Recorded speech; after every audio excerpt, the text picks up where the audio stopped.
అది ఏం చేస్తున్నావు? అంతగా ఫోన్ నీకు సరదానా? అమ్మ తిరిగాక అర్థమా? సరే ఇంకా బోర్ పడుతుంది కదా, రేపు పొద్దున్నే స్కూల్ ఎక్కడమా? దానికి ఏం చేద్దాం? అయితే నువ్వు ఏమని చెప్తావు?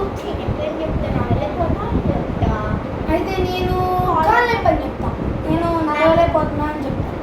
సరే మరి ఇంటికి వెళ్ళి చేద్దాం మరి పొద్దున్న దాకా. Bye madam, bye bye bye.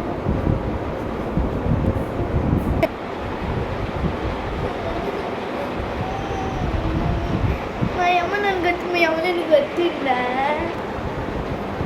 మాది ఇండికేటెడ్ ఫ్యామిలీరా, మమ్మల్ని ఎవరు కొట్టరు తెలుసా?